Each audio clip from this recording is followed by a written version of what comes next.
New Year's resolutions, how are they coming along really? Many of us want to commit to move more, increasing physical activity, maybe even losing some weight. But sticking to it beyond those first few weeks of January can be tricky. Earlier today, I stopped by my own gym downtown to talk to one of the trainers, Lee Boyce, and he offered us some advice.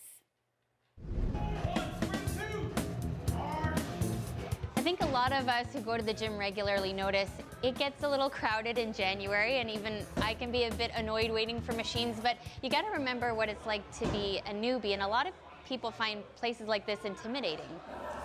It can be intimidating, especially if you're not used to going to the gym on a regular basis, or you've spent a long time removed from anything athletic. It can be very intimidating. So it's just important that when you do make the effort to actually go forward and start, whether it's for the new year or whatever, that you don't do things out of moderation.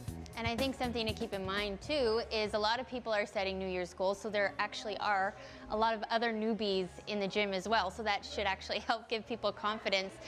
How do you stay realistic? A lot of us set really big goals. We've got a hot trip in February.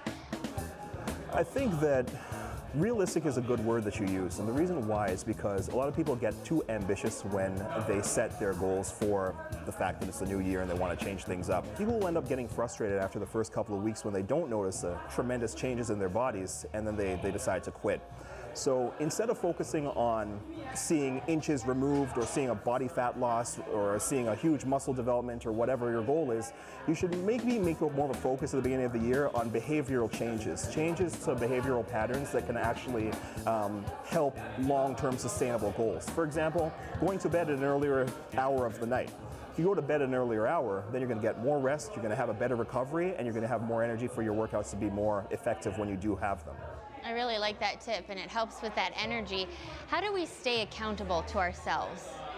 Setting goals also should involve things that you can track, so whether it means carrying a notepad with you in order for you to write down your notes, write down the amount of weight that you lifted, the amount of reps, or setting new personal records while you do that.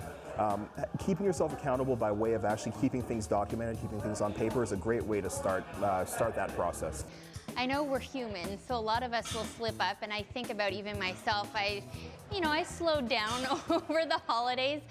How do we not beat ourselves up? How do we keep going, if you do slip up? Remembering that this is all for the long haul, and that at the end of the day, our health and wellness is the thing that should be in first mind. A lot of people think about appearance, and they think about the aesthetic side of things, and they forget about the fact this is for their own health. And going long term like that, if you miss a week in the gym, get back at it, find the time to get back to regularity, and you stay regular. It doesn't have to be anything too complicated. You don't have to do crash diets. You don't have to work out extra just because you miss some time.